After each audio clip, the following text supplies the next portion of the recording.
এই পরিস্থিতি, অন্যদিকে এসএসসি যারা চাকরি প্রার্থী তারা এই অবস্থা, বা মুর্শিদাবাদের ঘটনা, কিন্তু বিধানসভাতে একটা সুন্দর বাতাবরণ তৈরি করা হচ্ছে, গান বাজনা হবে, পর্যটন মন্ত্রী নিজে গাইবে, এই যে বাতাবরণ মানা যায়। আমাদের বাংলার পর্যটকরা 3 জন এই মুহূর্তে নিহত গোটা কাশ্মীরের ঘটনা, কি করে আসে? দেখুন, আজকে অ্যাসেম্বলি হাউসের মধ্যে একটি প্রোগ্রাম আছে, জানি না, আমাকে অফিসিয়ালি জানানো হয়নি। যদি এ ধরনের কোনো প্রোগ্রাম করা থাকে আমি অনুরোধ করবো পর্যটন মন্ত্রীর কাছে আজকে এই প্রোগ্রামটা পোস্টপোন করা হোক। সময় আসবে, নাচ গান করবেন, খাওয়া দাওয়া করবেন, অনেক সময় আসবে, কিন্তু এখন সময় হয়েছে আমাদের কাছে একটা বড় চ্যালেঞ্জ। যেভাবে আমাদের দেশের উপত্যকায় এই বর্বরোচিত জঙ্গি আক্রমণ হচ্ছে, এটাকে কাউন্টার করা, এটাকে বন্ধ করা আমাদের সবার কাছে একটা চ্যালেঞ্জ। ঐক্যবদ্ধ হয়ে এটাকে বন্ধ করতে হবে। আমি অনুরোধ করব এখন এই মৎস্য বন্ধ করা হোক। আমাদের বাংলার 3 জন পর্যটকের ওপরেও এই ধরনের হিংসা নেমে এসছে, 3টে পরিবার ক্ষতিগ্রস্ত হয়েছে, 3 জন মারা গিয়েছেন। তাদের কথা ভেবে তাদের প্রতি সমবেদনা জানিয়ে এই প্রোগ্রামকে পোস্টপোন করা হবে। আমাকে অফিসিয়ালি ইনভাইট করা হয়নি, যদি আমাকে অফিসিয়ালি করতো আমি এটাকে আজকে বয়কট করতাম। আর যে ছবি কাশ্মীরের ঘটনায় সামনে আসছে, যে ধর্ম বাছাই করে এভাবে মৃত্যু হলে সাম্প্রদায়িক সম্প্রীতি নষ্ট হতে পারে। তখন আমি এই বিষয়ে কয়েকটা কথা বলব।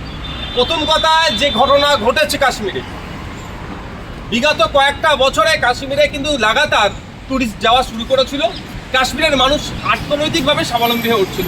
আর যেখানে ঘটনা ঘটেছে সম্পূর্ণই পর্যটন বেস, তাদের ট্যুরিস্ট বেস, তাদের জীবিকা। আমরা দেখতে পাচ্ছি যে বর্বরোচিত ঘটনা ঘটেছে। আমাদের কাছে একটা বড় চ্যালেঞ্জ, এটাকে ঐক্যবদ্ধ হয়ে এই চ্যালেঞ্জে প্রতিরোধ করতে হবে। যারা এই ঘটনায় মারা গিয়েছে তাদের প্রতি আমি শ্রদ্ধা জানাচ্ছি, যারা এবং তাদের পরিবারের প্রতি আমি সমবেদনা জানাচ্ছি, যারা আক্রান্ত হয়েছে তাদের দ্রুত আরোগ্য কামনা করছি। কিন্তু এই যে খুনির দলেরা যে কাণ্ড ঘটিয়েছে, যে হত্যাযজ্ঞ চালিয়েছে, এরা কাশ্মীরিদের শত্রু, কাশ্মীরের জনগণের শত্রু, জাত ধর্ম নির্বিশেষে প্রত্যেকটা ভারতবাসীর শত্রু এবং দেশের শত্রু। এদেররা কোনোভাবেই না ছাড় পায়, কারণ এরা দেশের শান্তি, সম্প্রীতি, ঐক্য বিনষ্ট করার চেষ্টা করছে। বারবার কেন্দ্র সরকার বলে আসছে কাশ্মীরের সাধারণ মানুষ এই সন্ত্রাসবাদীদের সাথে কোনো সম্পর্ক রাখে না, এদেরকে বরঞ্চ বিচ্ছিন্ন করার চেষ্টা করে। তাই এখন সময় এসেছে কাশ্মীরের সাধারণ মানুষকে সাথে নিয়ে, কাশ্মীরের শান্তিকামী মানুষকে সাথে নিয়ে এই সমস্ত যারা নরখাদক, যারা জঙ্গি কার্যকলাপ করে দেশের অভ্যন্তরীণ সমস্যা তৈরি করার চেষ্টা করছে, বিশ্বের দরবারে আমাদের দেশের সম্মানকে হেট করার চেষ্টা করছে, তাদের বিরুদ্ধে চূড়ান্ত পদক্ষেপ গ্রহণ করা দরকার এবং দৃষ্টান্তমূলক শাস্তির ব্যবস্থা করা দরকার। কিন্তু আমার কটা প্রশ্ন থেকে যাচ্ছে, এই যে ধর্মীয়র কথা হচ্ছে, ধর্ম দেখে দেখি কিন্তু এটা অস্পষ্ট আসছে। কারণ আমরা একটা জিনিস দেখলাম যে আপনাদের মতো মেইনস্ট্রিম মিডিয়া কিছু ইন্টারভিউ নিচ্ছিল, সেখানে বলছে যে এলোপাতাড়ি গুলি চালিয়েছে ঝোপঝাড় থেকে। 1 নম্বর প্রশ্ন।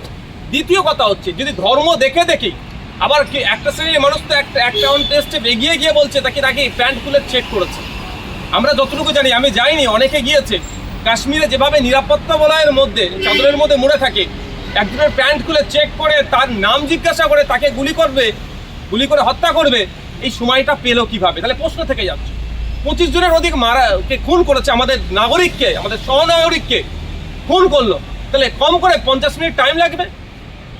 এই সময় ওখানে প্রতি 20 মিটার 30 মিটার ছাড়া ছাড়া আমাদের ফোর্স থাকে ওখানে দেশে, কোনো জায়গায় আধা সামরিক বাহিনী তো কোনো জায়গায় সামরিক বাহিনী, তারা এসে পৌঁছালো না। এইগুলো প্রশ্ন থেকে যাচ্ছে।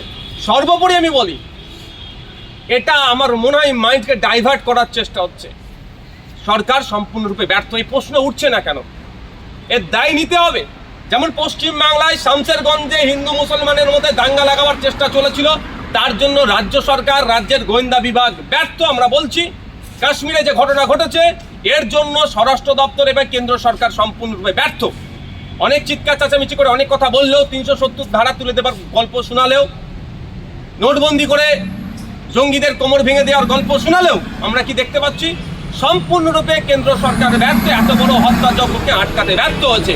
এই ব্যর্থতা থাকার জন্য কিছু হোয়াটসঅ্যাপ ইউনিভার্সিটির ছেলে মেয়েদেরকে ফেসবুকে ছেড়ে দিচ্ছে যে ইসলামোফোবিয়া তৈরি করা হোক, ধর্মের ব্যাপারে ধর্মীয় পরিচয় থেকে আক্রমণ। যারা ধর্মীয় পরিচয় থেকে যে আক্রমণ করে, সেটাকেও না ছাড় পায়। কিন্তু ওখানে এসে আক্রমণের সুযোগটা পেল কিভাবে?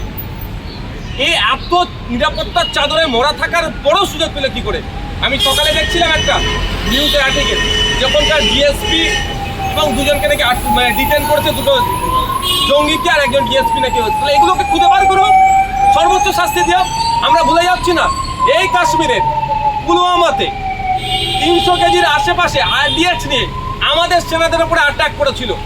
আমাদের সিআরপিএফ এর প্রায় 40 জন শহীদ হয়েছিল। 6 বছর হয়ে গেল, এখনো পর্যন্ত তদন্ত কতটা প্রোগ্রেস হলো, কোন জায়গায় দাঁড়ালো খুঁজে পেলাম না।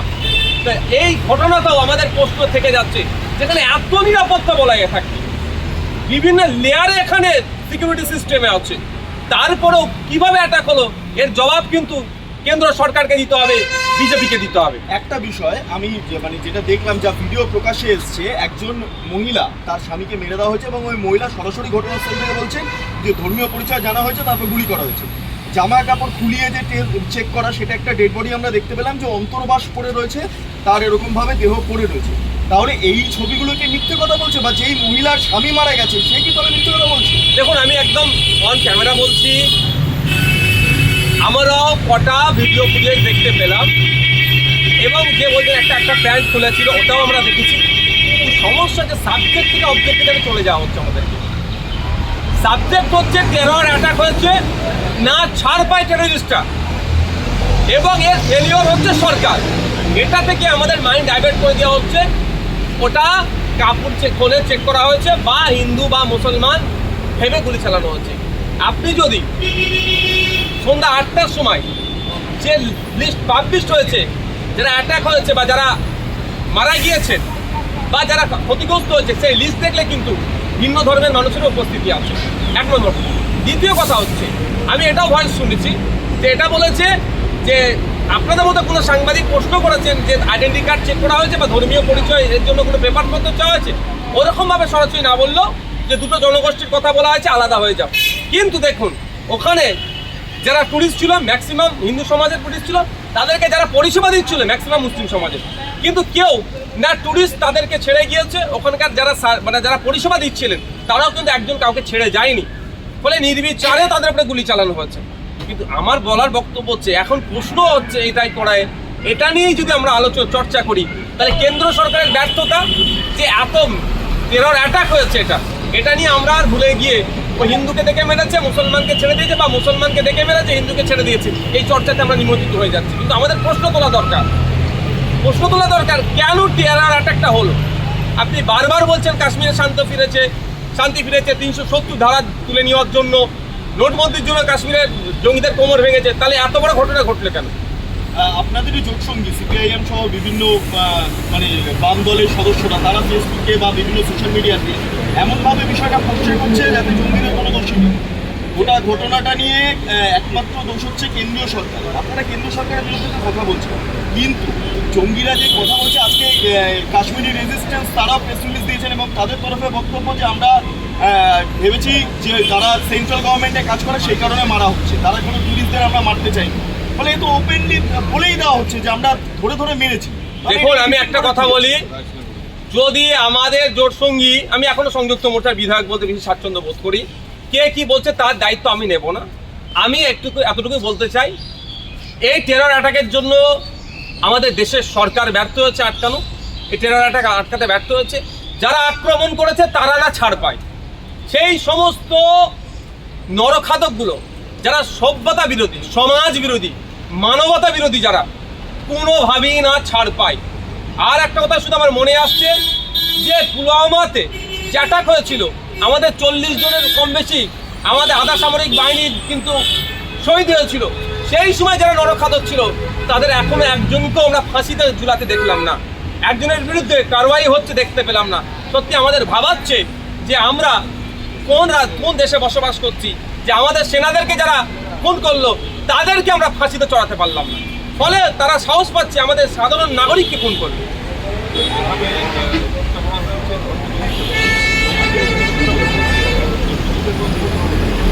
দেখুন, আপনারা এটাকে নিয়ে কিভাবে বলবেন বলতে পারছি না। যখন কালবৈরগীকে, গৌরীশঙ্করকে, আরও যে সমস্ত আফরাজুলকে, হেমন্ত রায়কে, সোমনাথ দেবনাথকে বিভিন্ন জায়গায় যখন খুন করা হয়েছিল, কারা খুন করেছিল? বা হিন্দু ধর্মের এক ধর্মগুরু পুরুষোত্তম রাম ঠাকুরের নামে যখন কাউকে হত্যা করছে, যারা হত্যাকারী, আমি তাদের বিরুদ্ধে যে অবস্থান আমাদের কঠিনভাবে, আজকের দিনেও কাশ্মীরে যে ঘটনা ঘটেছে, যারা ঘটিয়েছে তাদের বিরুদ্ধে একই কঠোর অবস্থান আমাদের। এই যে পরিস্থিতি কাশ্মীরে, সেই পরিস্থিতির মধ্যে দেখা যাচ্ছে বিমান সংস্থাগুলো ৮০,০০০ থেকে ১,০০,০০০ টাকা ভাড়া করেছে। সেই সরকারকে নিয়ন্ত্রণ রাখা উচিত। সেন্ট্রাল এভিয়েশন মিনিস্টার কি করছে? আমি অবাক হয়ে যাচ্ছি যে কলকাতা থেকে কাশ্মীর, শ্রীনগর থেকে দমদম প্লেন ভাড়া নর্মালে ৭ থেকে ৮,০০০, আজকে ডেকে প্রায় ৯০,০০০ টাকা ভাড়া ইকোনমি ক্লাসে। কেন এটা আটকাতে পারছে না? কেন? এই সুযোগ নিয়ে তারা বিজনেস করে নিচ্ছে। এভিয়েশন মিনিস্টারের অবিলম্বে এটাকে দেখা দরকার, এটাকে আটকানো দরকার। যারা এই ধরনের ভাড়া বাড়াচ্ছে তাদের বিরুদ্ধে কঠোর ব্যবস্থা গ্রহণ করা দরকার, এবং সাথে সাথে আরও বেশি করে বিভিন্ন যে সংস্থাগুলো আছে যারা ফ্লাইটগুলো চালায়, ওখানে আরও বেশি ফ্লাইট দিয়ে ওখানে যে সমস্ত পর্যটকরা আছে যারা আতঙ্কিত আছে তাদেরকে ফিরিয়ে নেওয়ার ব্যবস্থা করুক কেন্দ্র সরকার। বিরোধীদের একাংশের তরফ থেকে কথা বলা হচ্ছে যে কেন্দ্র বলেছিল ৩৭০ ধারা বিলোপ হলেই গোটা কাশ্মীরের উপত্যকায় শান্তি ফিরবে, আর কিন্তু সেই পরিস্থিতি তো ফিরল না, না হলে তো এই ঘটনা ঘটতো। সেটা তো অভিষেক বন্দ্যোপাধ্যায়। এবার অনেকে বলছে যে ইলেকশন আছে সামনে, বিহার ইলেকশন বা অন্যান্য ইলেকশন, সেইটার থেকে ফায়দা লুপ্ত মূলত এই ধরনের ঘটনা ঘটা হচ্ছে। যেটা ঘোরাতেও অনেক ইকুয়েশন কাজ করছে। এখন আবার আমাদের দেশে শুনলাম মার্কিন যুক্তরাষ্ট্র থেকে ভাইস প্রেসিডেন্ট আসছেন, তো আছেন, অলরেডি এসে গিয়েছেন। তো এইগুলো অনেক ইকুয়েশন কাজ করছে। এই যে হত্যাযজ্ঞ চালিয়েছে, এর পেছনে যে রাজনীতি নাই, একদম আমি উড়িয়ে দিতে পারবো না।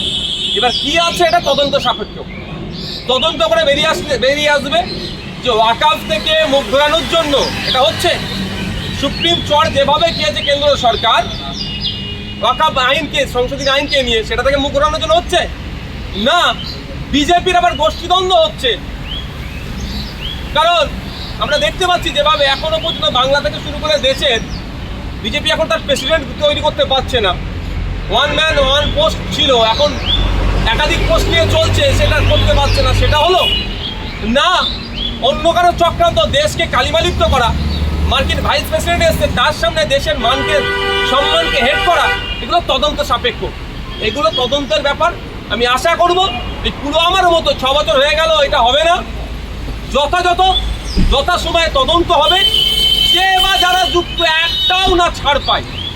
এটা আমার দেশের নিরাপত্তা নিয়ে প্রশ্ন, আমার দেশের সার্বভৌমত্ব নিয়ে প্রশ্ন, আমার দেশের সম্মানের প্রশ্ন, আমার দেশের নাগরিক আক্রান্ত হয়েছে। কোনোভাবেই না ওই ব্যাটাগুলো একটাও ছাড় পায়। খুনির দলগুলোকে ধরে ফাস্ট ট্র্যাক কোর্টের মাধ্যমে 6 মাসের মধ্যে বিচার করে আমি তো বলবো ফাঁসি দিয়ে দিই, ওদেরকে যাবজ্জীবন হোক, এইসবগুলো না হয়। কারণ ও আমার দেশে থেকে আমার দেশের রেশন খাবে, ওটা বন্ধ করা দরকার। বিরোধীদের একটা অংশ তারা এটাও দাবি করছেন যে কয়েকদিন আগে রাজনাথ সিং এর সঙ্গে একটা বিরাট বড় বৈঠক হয়েছে, রাজনাথ সিং এর বাড়িতে একটা বৈঠক, প্রধানমন্ত্রী, স্বরাষ্ট্রমন্ত্রী থেকে শুরু করে, এবং তারপর রাষ্ট্রপতির কাছে যাওয়া, নরেন্দ্র মোদীর জম্মু কাশ্মীর সফর বাতিল হওয়া, রাষ্ট্রপতির একাধিক রাজ্যের সফর বাতিল হওয়া, এই এবং গত কয়েক সপ্তাহ আগে অমিত শাহ তিনি পর্যন্ত কাশ্মীরে গিয়েছিলেন। ফলে এটার পেছনে একটা বিরাট বড় রহস্য দাঁড়াবে। রহস্য আছেই তো, এটা রহস্য নাই আমি একবারও বলছি না। এটা তদন্ত সাপেক্ষ, তদন্ত করে সত্য উদ্ঘাটন হবে। কারণটা কি? একটা জঙ্গি সংগঠনের সাহস পেলে কোথা থেকে? আবার তারা প্রেস রিলিজ দিচ্ছে, এর পেছনে কারা আছে, কারা এদেরকে সহযোগিতা করছে, কারা শক্তি যোগাচ্ছে, দেশে থেকে দেশবিরোধী কাজ কোথা থেকে হচ্ছে, বা বাইরের রাজ্য দেশ থেকে যদি আসে তাহলে সীমান্ত পেরিয়ে কিভাবে আসছে, এটা প্রশ্ন থেকে যাচ্ছে। এই প্রশ্নগুলোর উত্তর যথাসময়ে পাবো, আশা করছি তাড়াতাড়ি পাবো। এই পুলওয়ামার মতো 6 বছর হয়ে যাওয়ার পরেও এখনো পাবো না, এই দিন আমাদের দেখতে হয়। 40 ঘন্টা পর ঘেরাও মুক্ত হলেন এসএসসি চেয়ারম্যান। যেহেতু কলকাতা হাইকোর্টে মামলা রয়েছে, তবে এখনো অবস্থানে বসে রয়েছেন, ধর্ণা দিচ্ছেন যারা চাকরি কাটিয়ে। এই যে চাকরিগুলো বাতিল হয়েছে রাজ্য দায়ের জন্য, কি হাইকোর্ট কি সুপ্রিম কোর্ট বারবার বলেছে সেগ্রিগেশনের কথা, অর্থাৎ পৃথকীকরণের কথা। যারা অবৈধ পন্থা অবলম্বন করে চাকরিতে ঢুকেছে তাদের চাকরিগুলো কারা কারা ঢুকেছে তার লিস্ট দেওয়া। রাজ্য সরকার এক লিস্ট দিয়েছে, পর্ষদ আর অন্য সংখ্যা আলাদা দিয়েছে, এসএসসি সংখ্যা আলাদা, আবার সিবিআই তদন্ত করে যেটা বার করেছে সেটার সংখ্যা আলাদা। এই যে হচপচ করে দেওয়ার ফলে যারা বৈধ পন্থা অবলম্বন করে মেধার ভিত্তিতে চাকরি পেয়েছে তারাও আজকে বঞ্চিত হচ্ছে। আর সব থেকে যেটা আরো ভয়ঙ্কর কাজ করেছে, রিভিউ পিটিশনে ঠিকঠাক করে না গিয়ে শিক্ষক নেই, শিক্ষক চালাতে হবে বলে 31শে ডিসেম্বর পর্যন্ত যে ডেডলাইন করে দিয়েছে, এটা যারা যোগ্য তাদের প্রতিও খাড়া নেবে আসলো। আমি ইতিপূর্বে বলেছি, আজকেও বলেছি, রাজ্য সরকার চাইলে, এসএসসি চাইলে, পর্ষদ চাইলে যে 22 লক্ষ পরীক্ষার্থী ছিলেন তাদের ওএমআর শিট আপডেট করুক, পাবলিক করুক, এবং যারা অবৈধ পন্থা অবলম্বন করে চাকরি পেয়েছে তাদেরকে বাতিল করে বৈধ পন্থা যারা চাকরি পেয়েছে তাদের লিস্ট বার করে তাদেরকে নির্দিষ্ট প্রক্রিয়া অবলম্বন করে আবার চাকরিতে যোগের ব্যবস্থা করা হোক। বলছি শেষ যেটা হচ্ছে যে বিভিন্ন বিজেপি বিধায়ক, বিরোধী দলনেতা তারা বলছে হিন্দুদের একত্রিত হওয়ার প্রয়োজন রয়েছে, কারণ তারা এই মুহূর্তে নির্যাতিত, এরা যে মুখ পাচ্ছে। আপনি কি মনে করেন যে হিন্দুদের একত্রিত হওয়ার প্রয়োজন রয়েছে? আমি একটা কথা বলবো, দুটো উদাহরণ দেব। রাষ্ট্রীয় স্বয়ংসেবক সংঘ আরএসএস একটা প্রেস স্টেটমেন্ট দিয়েছে, আর নরেন্দ্র দামোদর দাস মোদিজির একটা প্রেস স্টেটমেন্ট দিয়েছে। দুটো জায়গাতেই কোনো জায়গায় উল্লেখ করেনি যে হিন্দুরা আতঙ্কিত আছে বা হিন্দুদের উপরে অ্যাটাক হয়েছে, দোষ হু বলে ছেড়ে দিয়েছে। আর আমার পাড়ার বিজেপির যারা চাটুকারিতা করছেন, যারা বিভিন্ন স্ক্যাম থেকে বাঁচার জন্য যারা বিজেপির ছত্রছায়া এসেছে, তারা নিজেদেরকে এমন বড় হিন্দুত্বের লিডার প্রমাণ করানোর জন্য হিন্দু হিন্দু করছে। প্রশ্ন তো থাকবে, কাশ্মীরের নিরাপত্তার ব্যবস্থা কোন মুসলমানের হাতে আছে? কাশ্মীরের নিরাপত্তার ব্যবস্থা তো সেন্ট্রাল গভর্নমেন্টের হাতে আছে। সেন্ট্রাল গভর্নমেন্টের প্রধানমন্ত্রীকে, স্বরাষ্ট্রমন্ত্রীকে, ডিফেন্স মিনিস্টারকে, রাষ্ট্রপতিকে, উপরাষ্ট্রপতিকে এসে যাচ্ছে। তাহলে হিন্দুদের টপ লেভেল লিডার থাকার পরেও হিন্দুরা আজকে খুন হলো, বিজেপির ভাষায় হিন্দুরা খুন হলো। তাহলে হিন্দুদেরকে হিন্দুরাই রক্ষা করতে পারছে না, আর এখানে জ্ঞান দিচ্ছে। সামান্য আমাদের পাশের বাড়ি সোদপুরের আমাদের বাড়ির মেয়ে তিলোত্তমা, তার ধর্মীয় পরিচয় যদি আমি দেখি তাহলে হিন্দু। আমি ধর্মীয় পরিচয় নিয়ে কোনো প্রতিবাদ করি না, ধর্মীয় পরিচয় হিন্দু।